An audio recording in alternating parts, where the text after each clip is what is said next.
Okay, we're going to try and record this Google slide with annotating function. We'll see how we go. So let's read this and annotate it as we go. But it must be understood that the Four Noble Truths do not present a theory that can be judged by the rational intellect alone. They are not simply notional verities. The Buddha's Dharma was essentially a method, and it stands or falls by its metaphysical acuity or its scientific accuracy, but by the extent to which it works. The truth claim to bring suffering to an end, not because people subscribe to a salvific creed on certain beliefs, but because they adopt Gautama's program or way of life. Over the centuries, men and women have indeed found that this regime brought them a measure of peace and insight. The Buddha's claim, echoed by all other great sages in the Axial Age, was that reaching beyond themselves to reality that transcends their rational understanding, men and women become fully human. The Buddha ever claimed that his knowledge of the First Noble Truth was unique, but that he was the first person in this present era to have realized them and made them a reality in his own life. He found that he had extinguished craving, hatred, and ignorance that hold humanity in thrall. He attached Nibbana, even though he was not subject to physical ailments and other vicissitudes. Nothing could touch his inner peace or cause serious mental pain. His method had worked. The holy life had been achieved, had been lived out to its conclusion. He cried out triumphantly at the end of that momentous night under the Bodhi tree. What had to be done has been done. What has to be done has been accomplished. There's nothing else to do. Okay, so let's look at this passage and try and pick it up bit by bit. And we'll see how we go here with this tool. Let's pick up this first section here. Why must it be understood? Who wants us to believe that? Can we accept her version of the Buddha? So when she says it must be understood, it must be understood. Why must it be understood? The Four Noble Truths, Armstrong here is presenting her interpretation of the life of the Buddha, a development of what we call Buddhist modernism, a novel pluralistic interpretation, a modernistic reinterpretation that is different to the historical Buddhism and traditional ideas in Asia. It's not the specifically of Buddhist doctrines of Theravada or Mahayana. Hers is a hagiography of the everyman saint, and it's nowhere specific. Who wants us to believe that? It's Armstrong. It's Armstrong that wants us to believe that. Would Armstrong's novel Western interpretation of the Four Noble Truths, let's give them a different color here, go for red. The Four Noble Truths do not present a theory that can be judged by the rational intellect alone. So would this novel Western interpretation of the Four Noble Truths stand up to scrutiny by specific Buddhist traditions? Well,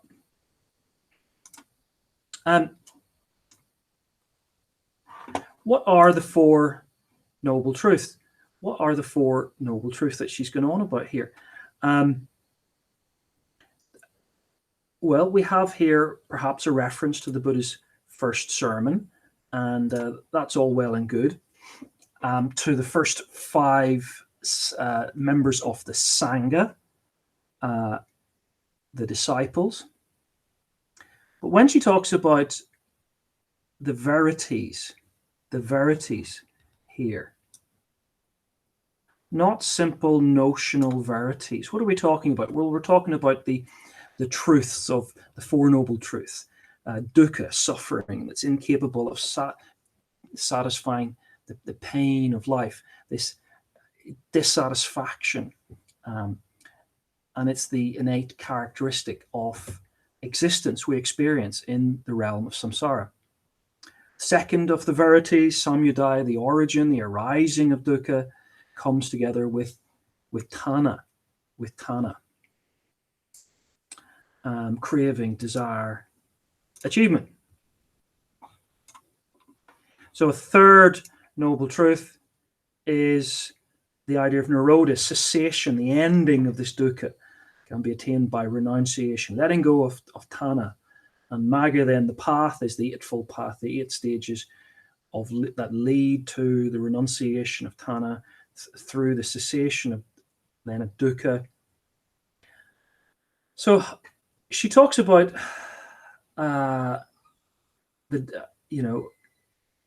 rational intellect alone, notional verities. But how can we make judgments on what are not simply notional, rational intelligence alone? It can be, so they can't be judged. If we're not using rational intelligence, what are we using is the kind of question we could ask here.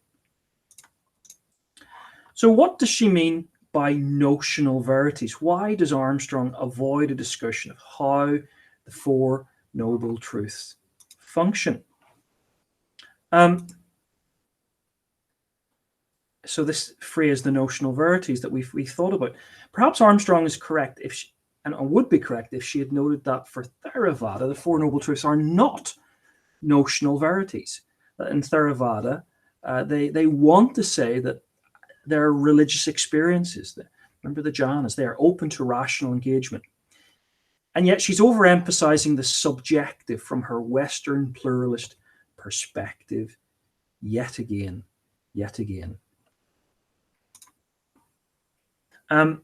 Was the Buddha a pragmatist or a scientist? Again, let's pick out this word here. The Buddhist Dharma was essentially a method. Armstrong is conflating Buddhist pragmatism, you will have read about in William James, with empiricism, which is a different approach again to pragmatism. Yes, pragmatism is about what works, but that's not empiricism. That's slightly different. Pragmatism evaluates the success of a theory in terms of its practical application. But that's not what science is. Science is whether it can be proved in a test tube.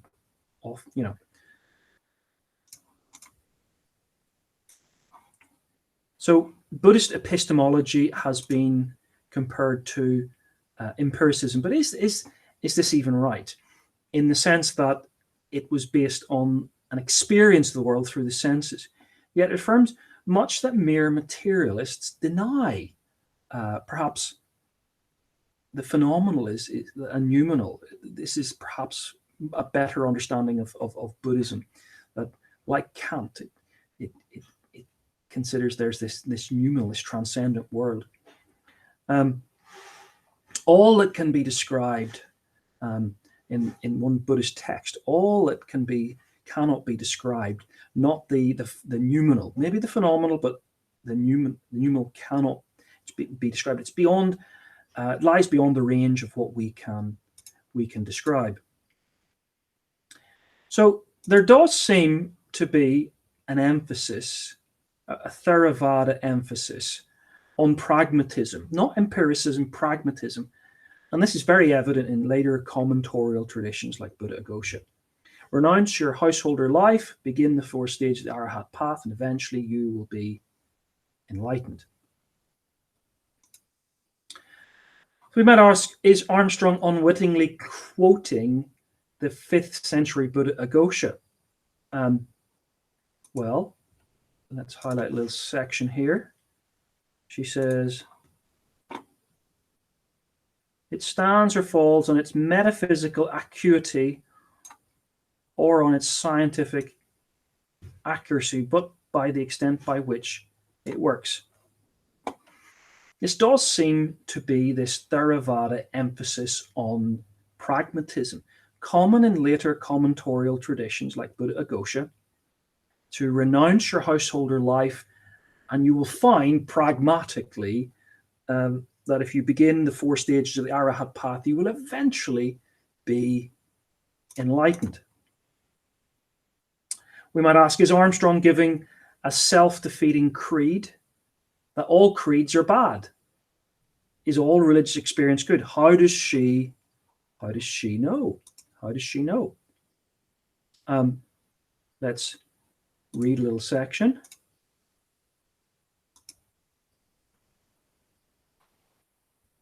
She says, because they adopt Gautama's program or way of life. So Armstrong seems at pains. Let's highlight this. They adopt Armstrong's program or way of life. Armstrong seems at pains to project her Western pluralism onto the Buddha. Creeds are bad, and the Buddha surely made creeds, but all religious experience is essentially good. And so she wants to project an idea of the Buddha never called people to specific particular beliefs. So is the Buddha, as Armstrong claims in her Big History, an axial age spiritual stormtrooper of spirituality? Have a look at the text here. So we kind of move on, I think, from what we just said. He brought a measure of peace and insight. That's this sort of Western pluralist idea of the Buddha, to this phrase here, the great sages of the axial age. The Buddha is, she thinks, one of the great sages of the axial age. So Armstrong is portraying her philosophy of history and much of the way she understands the Buddha. In the West, this is a post-Kantian romantic view of history. It presumes an optimistic view of human progress. Forget about 2 world wars. Human reason can do all sorts of wonderful things towards an ever brighter future, culminating in the ascendancy of humanity beyond their imminent kind of reality that they think they're caught in. So it's a very specific teleological view of history that's very contested, but is deeply ingrained to Kant, and it's post-Kantian, it's romantic, and so on. But you need to know about her theory of the axial age. Big History is an approach that evaluates history as teleological from the Big Bang to the present. Big History specializes, it resists specialization. It searches for big patterns and trends. It examines long time frames. It looks for key turning points in the axial ages. The axial age term was first coined by Karl Jaspers in the sense of a pivotal age, characterizing the period of ancient history from about the 8th century to the 3rd century BC as the key age in terms of modern developments. So how does Armstrong know what it means to become fully human? And what gives her the confidence in her own self-effort? So you spotted it. I'm sure you've seen this little phrase, to become fully human. Well, what does that mean? Well, this is Armstrong's belief about what a person is. What is her anthropology, her theory of how a person has to reach fullness of her the goal of being a person, what we call salvation theory or soteriology. And her salvation theory, her theory of fullness, of completeness, is a very secular yet pluralist belief, a therapeutic idea. But it's not specific or particular to Mahayana or Theravada. On Armstrong, we are locked into the immanent world. We have no direct awareness of the transcendent world, but we sort of can't postulate. We need there to be some sort of spiritual noumenal world and seize it through our own strength, our own self-effort. Maybe this is a bit Zen-like, perhaps a bit Theravada, self-effort-like. It's certainly not what Pure Land would say. And importantly, she's not acknowledging the kind of position she's taking in her thinking here. When Armstrong says had three times, has or will she ever pick a tradition to commit to, a set of doctrines to defend? Have you noticed all the different times she says had? So I need to find them here. You can spot them before I can. All the different times that she says had. The Buddha ever claimed knowledge of the form was unique, but he was the first person that he had extinguished. He had extinguished grief. Okay, and there's another couple of hads in here. When you spot them, highlight them. What had to be done. Here's another one. Had to attain Nibbana. These hads. Armstrong is giving, at this point, largely a Theravada reading of the life of the Buddha, avoiding the controversies we've just discussed about other practices. She's giving a largely sort of gradualistic process through the jhanas, the immediate simultaneous awareness of their truth. She's not debating sunyata, meditation, mind-only yoga, on the 8 gates of consciousness, self-realization, which is more Zen, and Theravada, more Buddha nature than Nibbana, pursuit of Nibbana. So she's taken a largely Theravada reading and avoiding all this whole range of debates in the view here. Does Armstrong take the view that on Nibbana or the 3 poisons as understood as of different significance? Here she just lacks any substantial commentary that would help us.